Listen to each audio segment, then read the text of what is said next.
Précédemment, au Pays du Loup, nous avons observé Jimmy en compagnie d'un ami que nous avons baptisé Como.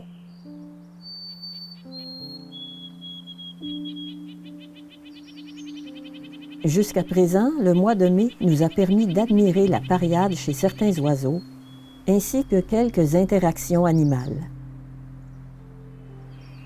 Je sens que le meilleur est à venir, car nous avons découvert un des lieux de repos de Jimmy dans le secteur ouest du territoire de la meute des Manitou.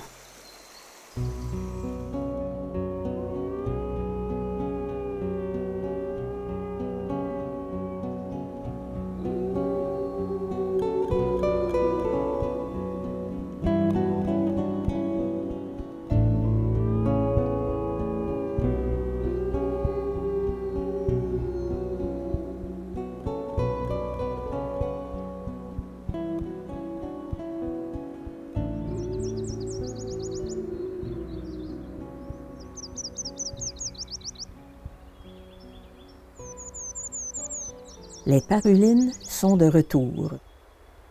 Véritables bijoux volants, les diverses espèces m'enchantent.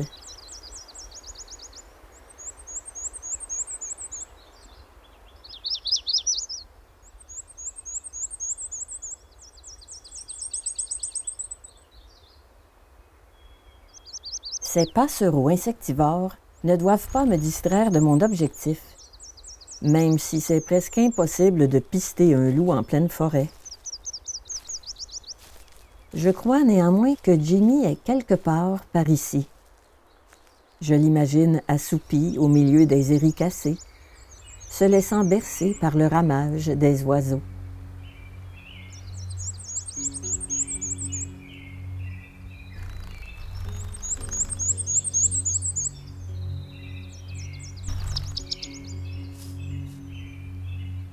Il existe des moments parfaits pour la contemplation, tel ce matin de printemps où flotte dans l'air l'odeur vanillée des épigées rampantes et des mousses.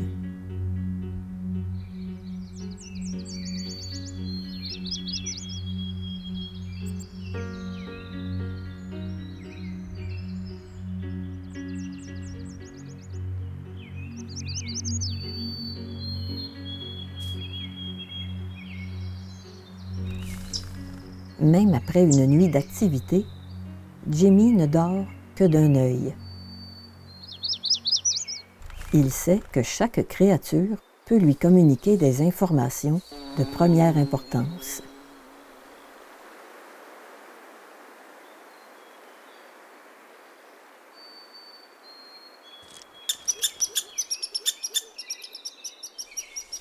L'agitation soudaine de cet écureuil roux annonce la venue de quelqu'un.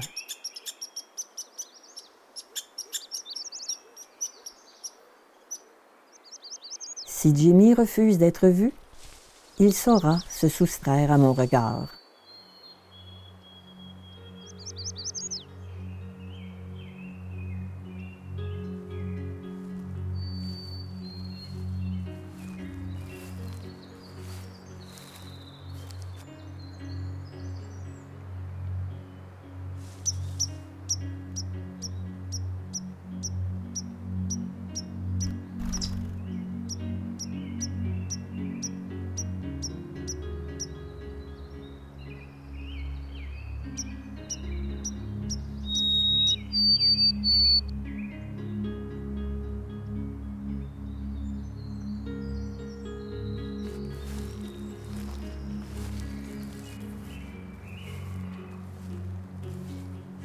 Un randonneur comme moi, qui se déplace lentement et en silence, cause très peu de dérangements.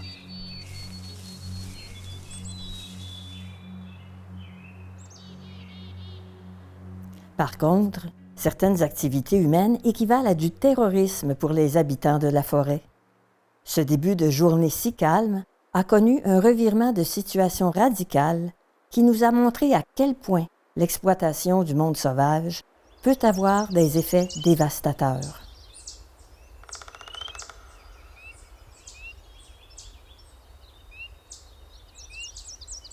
Il est 9 heures. Jimmy s'est retiré à l'ombre sous un grand pin.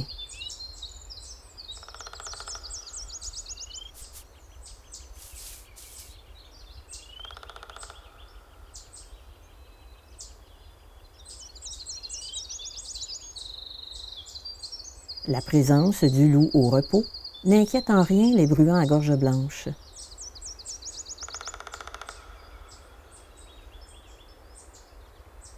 Quant aux tamias rayés, habituellement solitaires, ils sont davantage préoccupés par leurs brefs amours que par l'éventualité d'un drame.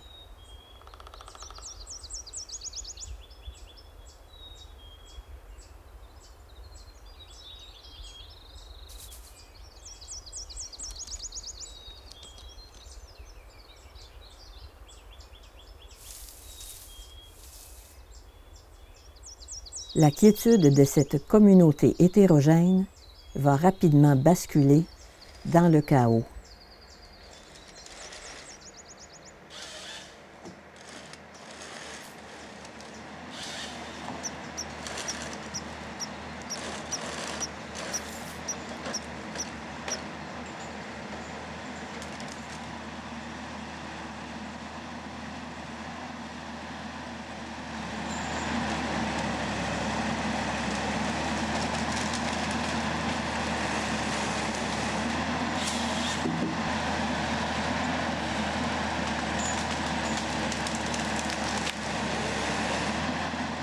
Les grands animaux, comme Jimmy, peuvent se réfugier ailleurs, vu l'immensité de leur domaine. Pour les autres, c'est la catastrophe.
Le pays du loup était protégé contre le piégeage et la chasse.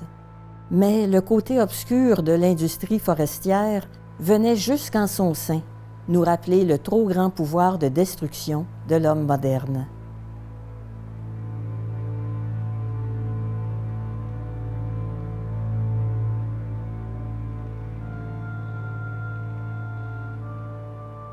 Les effets négatifs des coupes sur l'habitat de certaines espèces, comme le caribou, sont de mieux en mieux connus, mais je trouve tout aussi important de considérer leurs répercussions sur tous les animaux qui en souffrent et en meurent en tant qu'individus.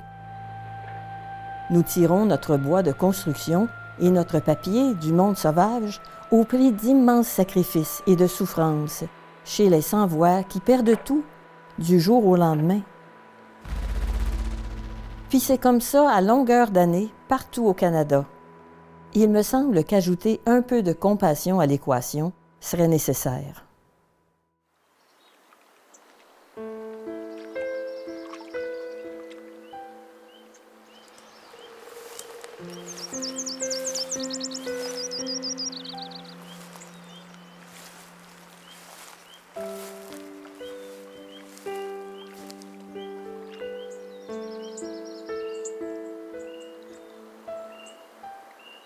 À quelques kilomètres du secteur sinistré, des odeurs de castor et de rats musqués réveillent l'appétit de Jimmy.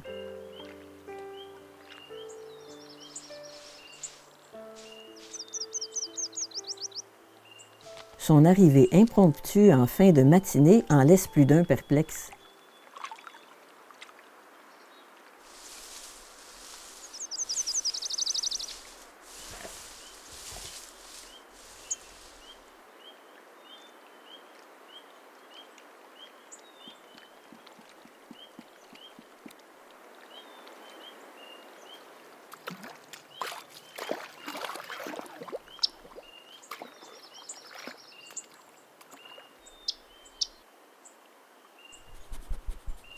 Le loup évalue d'abord les différentes options qui s'offrent à lui.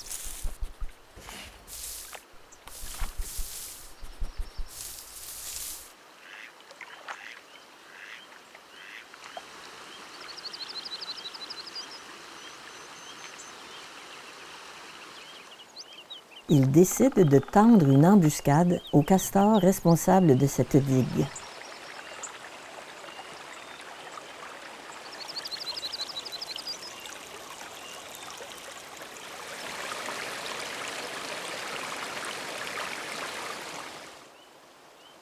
Jimmy commence un guet qui pourrait être long.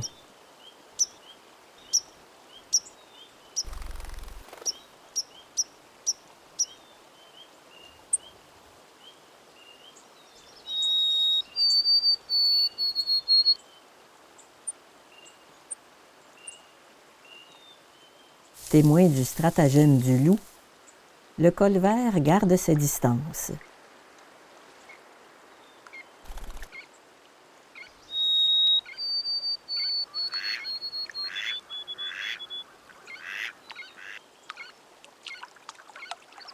Au bout d'un certain temps, ne voyant plus Jimmy, les oiseaux relâchent leur vigilance.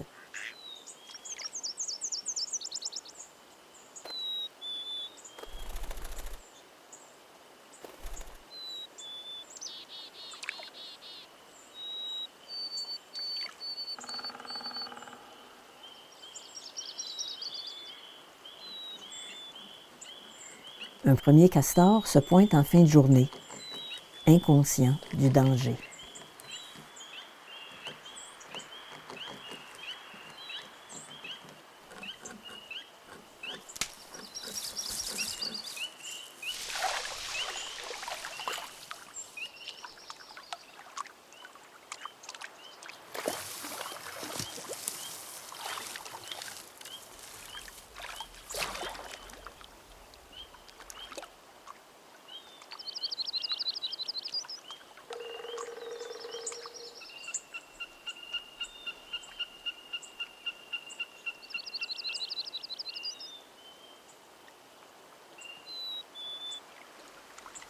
Le panache qui gît sur le barrage est-il tombé de la tête d'un orignal à cet endroit précis, en décembre dernier? Il a peut-être été placé là par les castors, qui sont assez forts pour manipuler des roches du même poids. D'autres personnages sont rassemblés en amont de la digue. Des canards branchus et des fuligules à collier, qu'on appelle aussi morillons.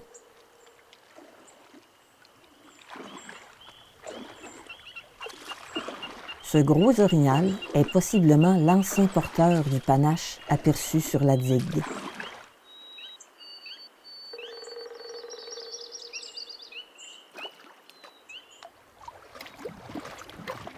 Recouverte de velours, sa nouvelle couronne pousse rapidement.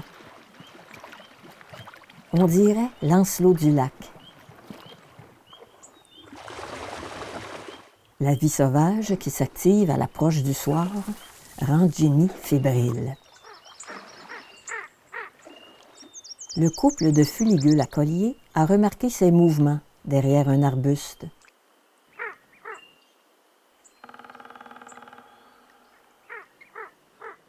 Le loup se sait surveiller.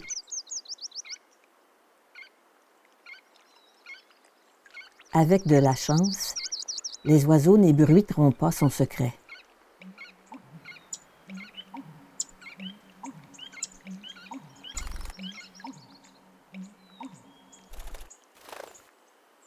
La soirée s'annonce calme pour les castors qui ignorent la présence d'un prédateur embusqué dans les parages.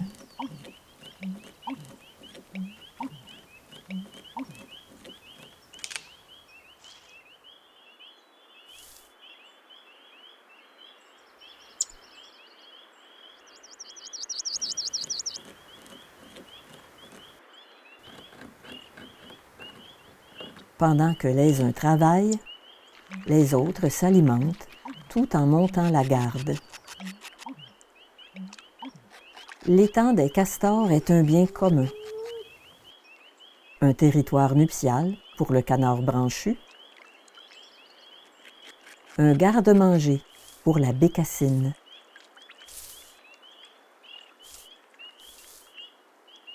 la scène idéale pour la parade du Arle couronné.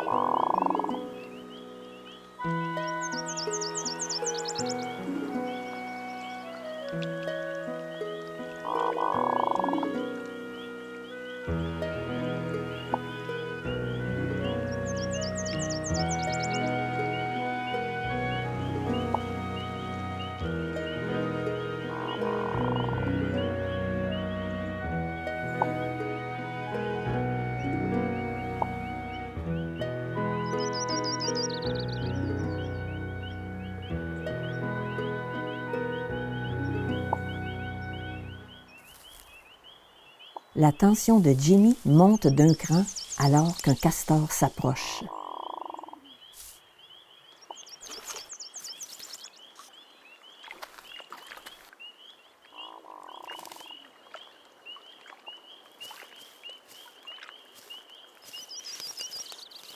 Cette butte de vase, au milieu du marais, a été aménagée par les castors dans le but de servir de borne olfactive, d'éponge à castoreum.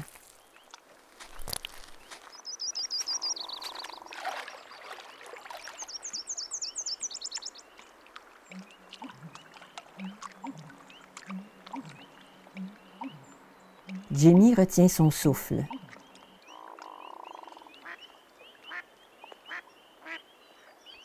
Il y a des castors partout, mais ils sont inatteignables depuis son affût.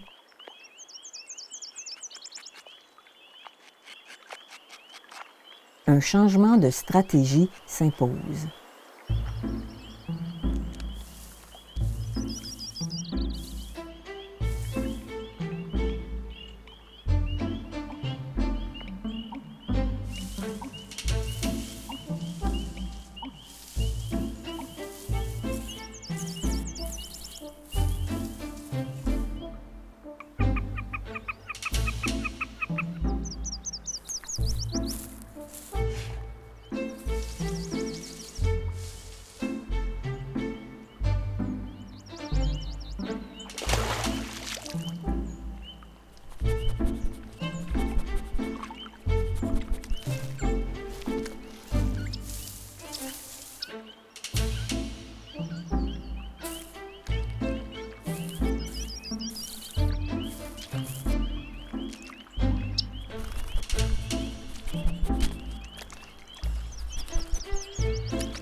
C'est difficile pour le loup d'accéder à ses proies sans être vu, entendu ou flairé.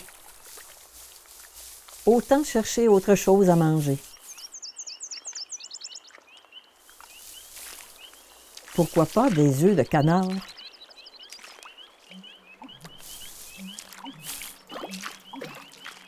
Ou un rat musqué bien dodu. Les pas de Jimmy font beaucoup trop de bruit.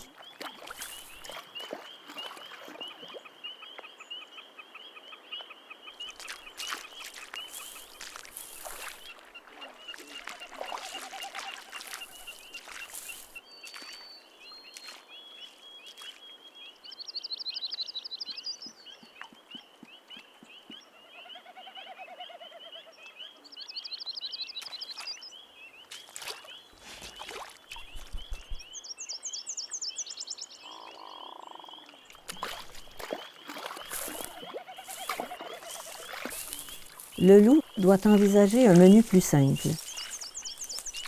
Et c'est exactement cela que peut lui inspirer ce butard d'Amérique.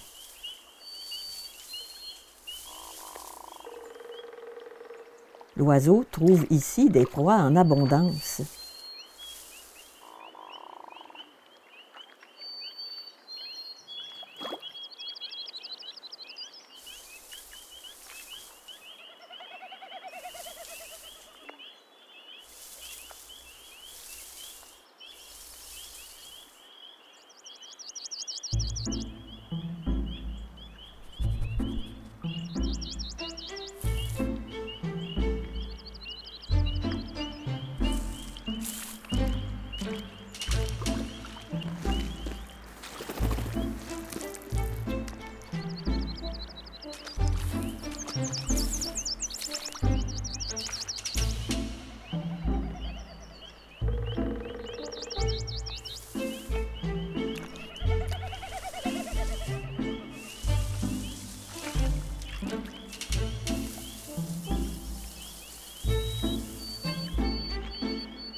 Quand Jimmy s'en est allé, je me suis dit « Wow!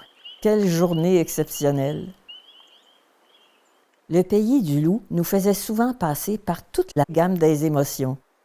On éprouvait tantôt de la joie, tantôt de la peine ou de l'inquiétude. On devait aussi apprendre à composer avec l'imprévu. D'ailleurs, l'étonnement sera au cœur du prochain épisode. Je n'en dis pas plus, il faut le voir.